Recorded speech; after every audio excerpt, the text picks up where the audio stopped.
I need to do some rearranging and some moving, and it starts with this right here. I started making this new stand, and I need to make some room so I can fit it somewhere. And this is the only spot that I have that'll be able to fit it. To help clear some room is particularly with this tank right here. The tank itself and the shrimp are doing good, but a ton of snails, limpets, and also I saw some planaria. So for breeding cardinal shrimp, you don't really want any of that stuff. The shrimp themselves are doing good, but it's not the ideal conditions to breed them. This is the first time I've ever kept these things. So, you know, it's always a learning experience when you have new fish or new shrimp. There's a lot of things that I wish I would have done differently from the beginning, which is why I'm doing that. First thing, this tank is way too small. I've got not that it's much bigger, but I got a 10-gallon tank right here. I'm gonna be setting that up. The other thing too is when I set this tank up, I tried to do it without having to mix my own water. I wasn't able to get the water parameters where I wanted them. I'm gonna be taking this thing down, setting up a cardinal shrimp breeding tank. It's not gonna be anything fancy like with a custom stand or anything like that. This is mostly just for me, like my own personal setup that I want for myself. I'm gonna basically just show you guys what I've learned and how I'm gonna be doing it. All right, so I'm in the spot where I'm gonna be putting the tank. Basically, it's on a stand that's way too small for the tank. As you can see, it's hanging off the edges, but it's fine because I've actually had heavier stuff on this stand and I know it's gonna be able to support the weight.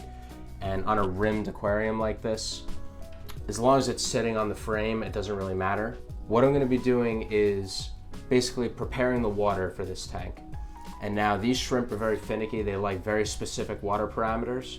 So right here, I've got here and here, 10 gallons of RO or reverse osmosis water. My original setup, I didn't use this. I tried to get away without using it, but I couldn't get the water parameters where I like them. So I started mixing my own water and it comes out good. Now, RO water, in case you don't know, is essentially just like a clean slate of water. It's got nothing in it. Any sort of minerals or dissolved solids, anything like that is removed from the water, and it creates a basis for you to make your own water parameters essentially. And I don't know if you could see it. This is Sulawesi Mineral 8.5. This is a mix that's designed specifically for these shrimp. It brings the water up to their exact water parameters that they like. This is gonna be going in the tank here. The shrimp aren't gonna be going in here right away, so I'm gonna mix it in the tank itself because I have the ability to do that right now. Normally you could just mix it right in the buckets and let it dissolve. Now, one of the caveats of using this is that it's very, very hard, and normal RO water will not be able to dissolve this, which is why I have this right here. It's my CO2 canister from prior planted aquariums that I've had.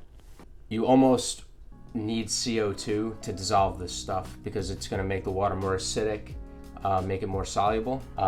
I've tried to dissolve it without it. I've read online people dissolving it without it. I've not been able to do it. I've boiled it. I've put it in there. I've circulated the water for a week. Nothing. CO2 is the only way I've been able to do it. So that's the way I'm doing it. And in case you don't have a CO2 tank and you want to do this at home, there's this guy on YouTube, I forget what his name is, I'll put it in the video here. One little workaround is if you have a soda stream, you can just put some RO water in a bottle, put your mix in the bottle and just hook it up to the soda stream, let it dissolve and pour the rest of it back into the rest of the RO water and let it mix in. And that honestly seems like the easiest way to do it. But I don't have a soda stream and I have a CO2 canister, so that's what I'm doing here. I'm gonna be putting the RO water in the tank, putting the powder in there, gonna hook the CO2 up for probably a day or two, let that run.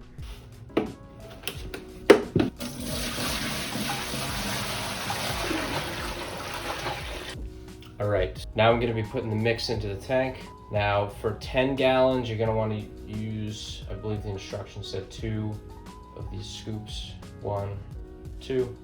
Now this would never dissolve unless I put CO2 in here. So I'm gonna be pumping CO2 and running a circulator pump, and that'll get it to dissolve. I actually got a light here so you guys can see. All right, CO2. I'm gonna just put this right in the tank, right about here, right at the bottom. And what we're gonna do, this circulator pump, I'm gonna put it right above it. Now just another thing, if you mix this in a container, the best thing to do is to pump some CO2 into it, seal the top of it, in a bucket or in a 5-gallon jug or something like that, and just let it sit like that. This is open top, so I'm gonna have to run the CO2 until it's dissolved. It's just easier to mix it in the tank. I don't know if you can see, they're kind of coming out now. Also gonna put this flow director on here, point it downward. So we're just gonna let this sit for a couple days till this is all dissolved, and we'll come back to it. All right, so it's about 2 days later now. I'm gonna show you guys what's going on with the tank. As you can see, the tank has cleared up beautifully. It's not that milky white that it was originally when I first put the powder in there. Just some residual sand at the bottom that was left over from the last thing I used this tank for. Got a heater in there. I actually put that in to help that powder dissolve into the water. Just already removed the circulator pumps, and I just have a little air stone. Been running for about the last day and a half now, just to gas off any of that CO2 that's still left in the tank. Parameters are perfect.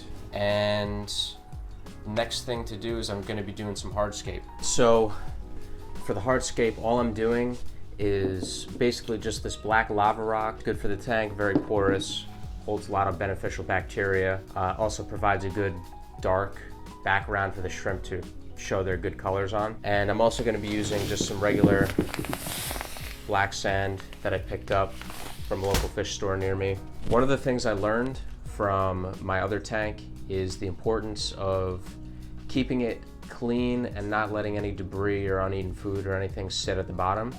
So minimal substrate we want for that, and that's gonna prevent any dirt or anything from getting caught in there. The substrate also acts as a home for a lot of pests like Doritos and planaria and stuff like that. So we're just gonna do a little dusting of the sand right at the bottom, put the black lava rock in, and that's about it.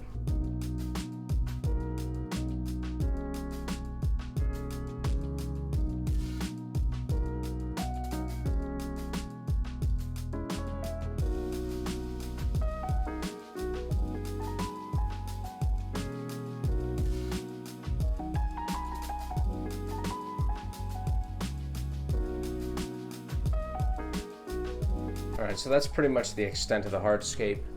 Now I'm gonna hook the filter up to it, which is just a normal sponge filter. Gonna get the heater hooked up. All right, so hardscape's all done. Very, very basic. Just literally a pile of black lava rock in the corner. Another black lava rock here, sponge filter, heater, and just a thin dusting of black sand at the bottom. Simple, that's what we're going for here. And actually, now that I'm looking at it, that doesn't even look like black lava rock. That looks like regular lava rock.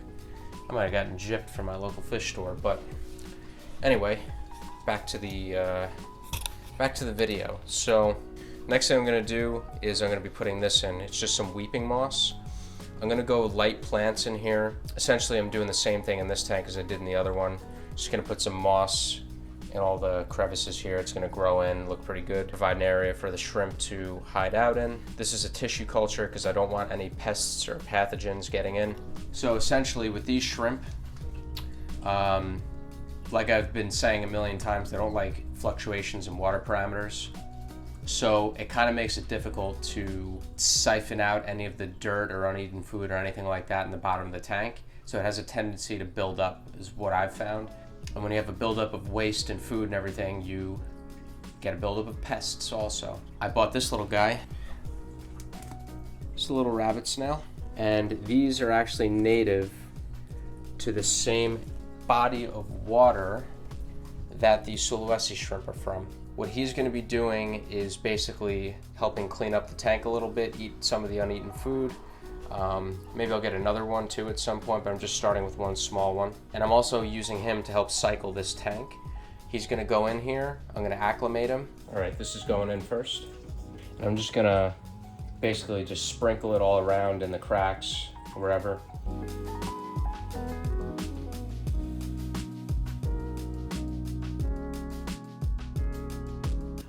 right, so that's gonna grow in.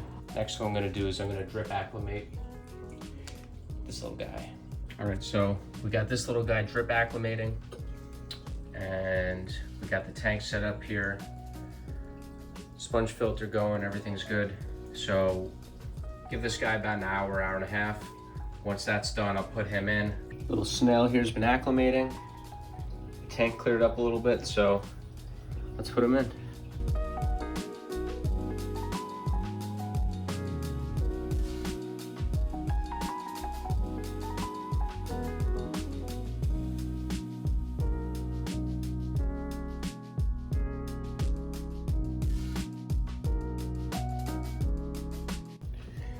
Look at that guy. Looking good. Ooh, just pulling himself along. All right, so next I'm gonna be putting this in. This is basically live bacteria, and this is going to help cycle the tank. Now that I got this little guy in here, it'll give it a little bit of fuel to feed off of. And this is okay to overdose a little bit, and everything should be good to go. All right, guys, so it's like 3 weeks later right now.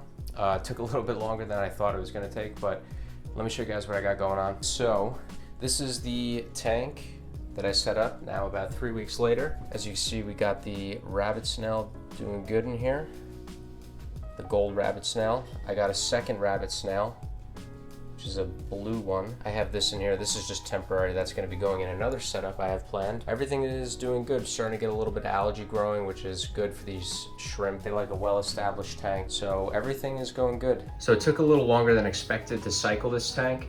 I kept checking the water parameters, whether it was the ammonia that was a little high or the nitrates or the nitrites. I feel like every day it was something different, but finally for the last couple days they've been pretty stable. So I'm pretty confident that it's cycled, and it only took about 3 weeks it's been so far. From any other normal fish, it probably would have been fine to put them in right away because the levels didn't really get up too high. But for these shrimp, even just like a minuscule change could have been the difference between living and dying, so I didn't want to take that risk. But now everything is pretty exact, as you can see here, so I'm pretty confident in moving them. As you can see, I got like a little Frankenstein setup going on over here. I'm basically acclimating these shrimp right now, and I don't know if you can see them in here. I pulled all the rocks out, make it a lot easier to catch them. They're all out and about right now. I got this hose coming from the tank water itself, drip acclimating into this tank. And to make sure that this tank doesn't run low on water, I got that right there flowing into here. So when these shrimp move into this tank, it'll be full. There won't be any changes in the water parameters or anything.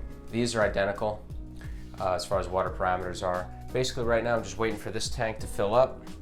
Once this fills up to mostly the top, I'm just gonna check the water parameters, mainly the TDS, the total dissolved solids.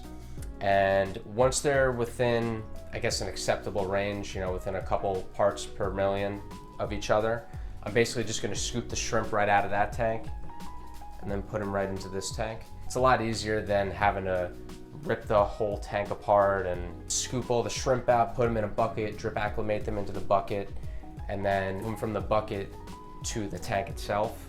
Just be like too stressful for them. I'd probably lose a bunch of them. And actually, funny enough, there's actually one shrimp in here. He literally, I don't even know where he is, but he's not doing too good. I think right there. All I did, I literally just pulled the rocks out, and he like basically croaked. I pulled a rock out, and then he literally just right on his side. So that's just to give you an idea of how sensitive some of these.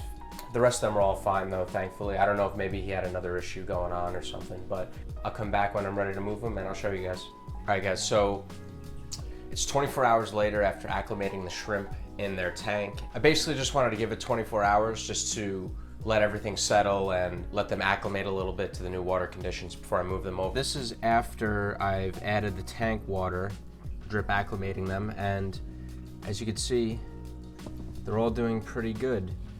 And just as I suspected, the one that I was talking about yesterday that wasn't doing too good is getting munched on by a bunch of snails right now. And again, like just to give you an idea of how sensitive these fish are. I didn't even take him out of the water. I literally just pulled the rocks out. As I was pulling the rock out, he was stuck to the rock like this, and I pulled the rock out. He was just about to come out of the water, and he literally just let go of the rock, fell right on his side. I tried to flip him over, get him upright, and he looked like he was doing okay, but unfortunately he died. Other than that, yeah, everything is going according to plan. So I'm just gonna siphon a lot of the water out of this tank, move all the stuff out, and just try to scoop them out one by one.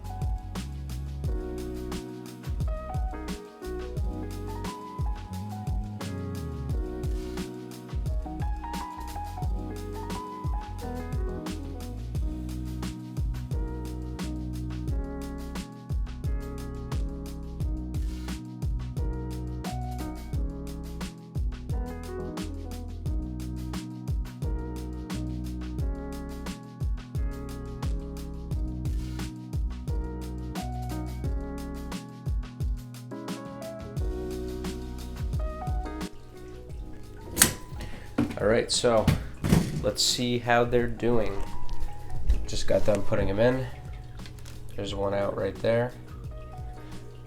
Mr. Rabbit's now chugging along in the back. Most of them are hiding, understandably. And I just put them in here 10 minutes ago, so as the population grows, I'll be seeing a lot more of them. They'll be out on the rocks once algae starts to grow and I start feeding them and everything. So in time, this will be a nice, good, flourishing breeding tank, hopefully with less pests and more cool stuff like this guy right here. I actually want to get a couple more rabbit snails.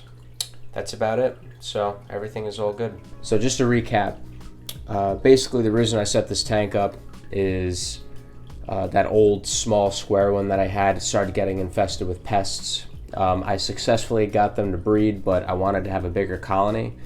And when you buy a specific fish or an invertebrate or something like that they've never had before, especially one that's kind of difficult to care for like these guys, you kind of learn like the little nuances. So, you know, as I had that tank and established it, I kind of figured out the right way and the wrong way to do things. So this is much more in line with what I kind of hoped for. This population is going to grow, and hopefully I'll have hundreds and hundreds of them in here. I guess the best way to describe it is they are difficult to care for, but they're not, like, once you learn how to do it, it's not really that bad. Really the most important thing that you have to worry about with these guys is the water quality.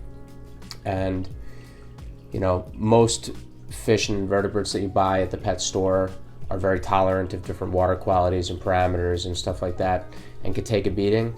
There's basically there's no forgiveness with these. So with that being said, sometimes you just got to take chances and, you know, learn with different fish. Just got to get your hands in there and start. So yeah, that's about it. I appreciate you guys watching, and hopefully that will help you guys to get started on setting up like a beginner breeder Sulawesi shrimp tank. So I appreciate it. Thanks.